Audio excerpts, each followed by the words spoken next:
हाँ जी सर।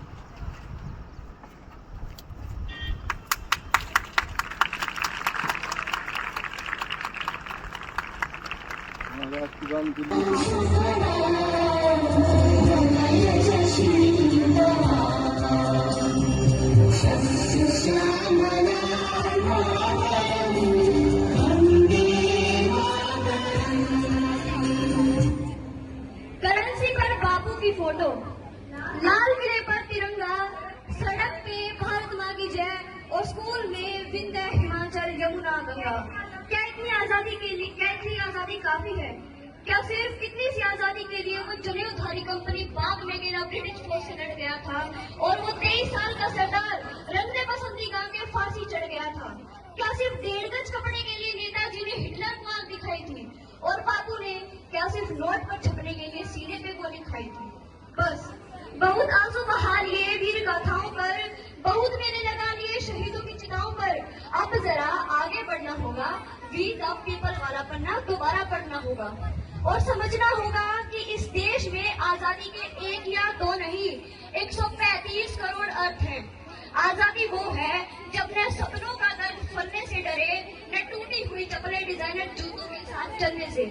आजादी वो है जब झुके हुए सिरों का मुकद्दर बदल जाए और खोलियों के दिल से हवेलियों का डर निकल जाए। आजादी वो है जब घोंसले की चिड़िया बाधाओं का पिंजरा तोड़ने की कहानी सुने।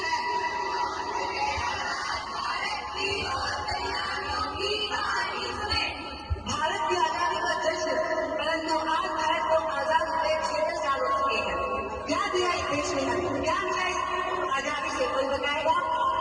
भारत के निवासी होकर ये तुम कैसी बातें कर रहे हो? आज भारत के सिर पर आजादी का ताज है, वो एक लोकतंत्र देश है, प्रगति है, विकास है। अरे कहाँ पर गया? यही पर ही तो था, कहाँ पर गुम हो गया? अरे भाई क्या ढूंढ रहा है? लोग क्या रहते कि आजादी और प्रगति और विकास मिलेंगे, मुझे दिखाई भी नहीं दे रहे।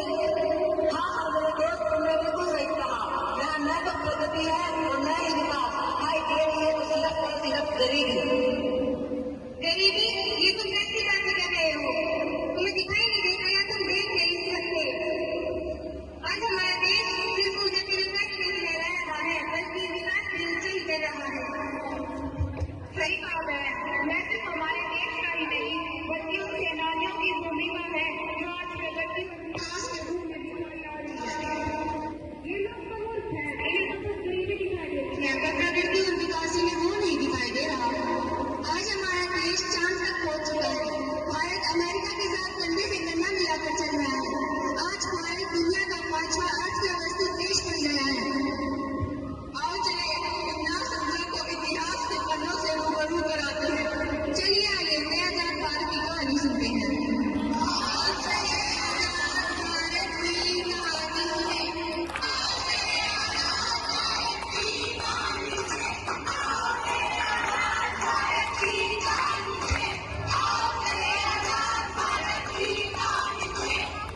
आइए अब आपको लेकर चलती हूँ 1920 में, जब महात्मा गांधी ने असहयोग आंदोलन और मुसलमानों ने खिलाफत आंदोलन की शुरुआत की थी।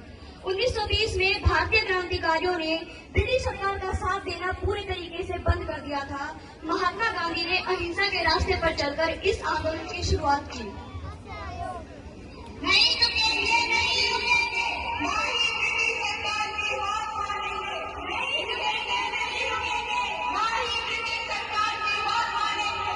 नहीं सपोर्ट करेंगे, नहीं सहयोग करेंगे, नहीं सपोर्ट करेंगे, नहीं सहयोग करेंगे। ब्रिटिश सरकार के खिलाफ अपने हक के लिए लड़ेंगे। ब्रिटिश सरकार के खिलाफ अपने हक के लिए लड़ेंगे। जिसका एक मंजिल है वह एक, और आजादी की इस लड़ाई में मंजिल और जगह भी एक। और चलो हम सब मिलकर भारत की आजादी के लिए धर्मशाला में धर्म को एक साथ लेकर अंग्रेजों से लड़े। आओ चले हिंदू और मुसलमान मिलकर की भारतीयों को अपनी आजादी की जंग लड़ते हैं। जो तोने दिल के रिश्तों को बना है वो तराजू क्या, कि जो तोने दिल के रिश्तों को बना है वो तराजू क्या। अगर दोनों ही इस धरती पर जन्मे हैं तो मैं क्या तो फिर तू क्या। ये मिट्टी तेरी भी माँ है, ये मिट्टी मेरी भी माँ है, तो माँ को सिर झुकाने में हिंदू क्या मुसलमान क्या?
भारत की एक ऐसी खुली दास्तां जिसके अंदर अंग्रेजों के अत्याचार और भारतीयों के अंदर संघार की दर्दनाक घटना है।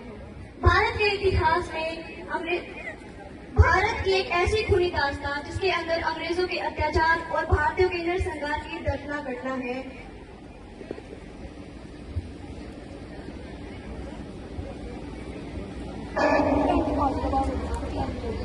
नहीं माने तो मजदूरों और किसानों के अपने अधिकारों से रोके, विदेशी का बहिष्कार कर स्वदेशी का सम्मान करे।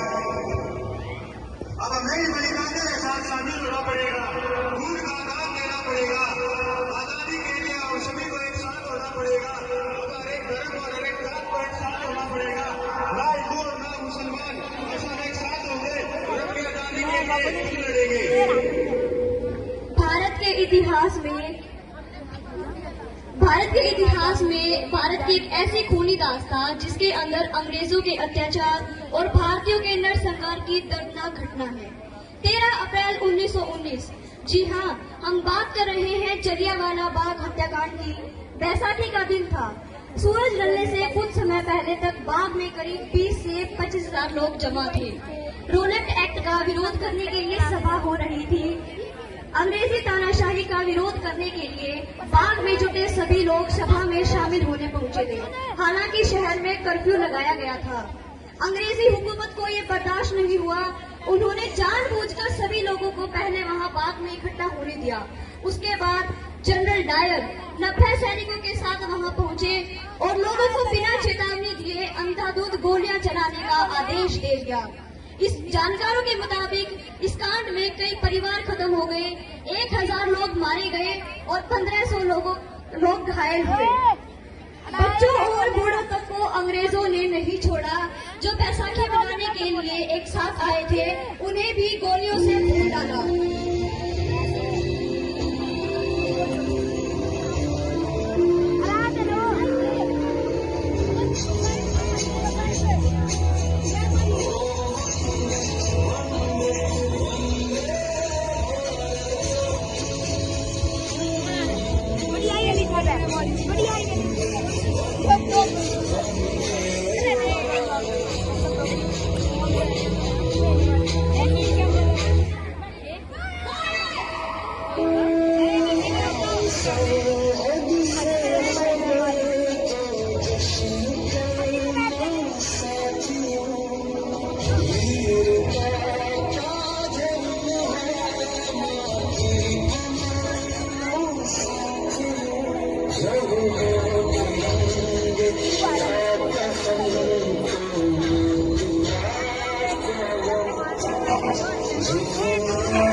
1942 को महात्मा गांधी ने ब्रिटिश शासन को सख्त नारे के साथ चुनौती दी।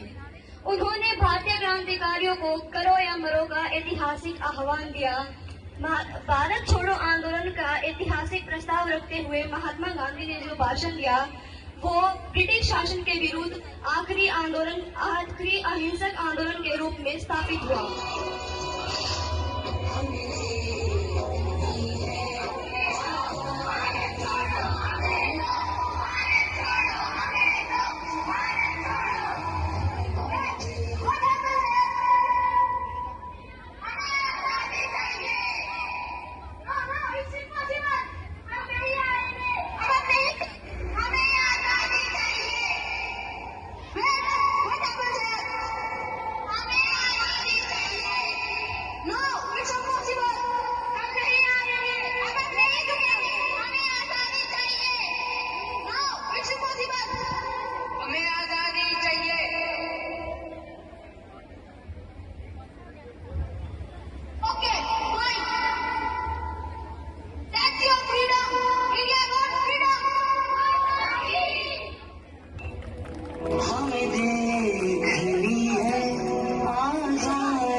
जहाँ डाल डाल पे सोने की चिड़िया करती है बसेरा, वो भारत देश है मेरा, ये देश है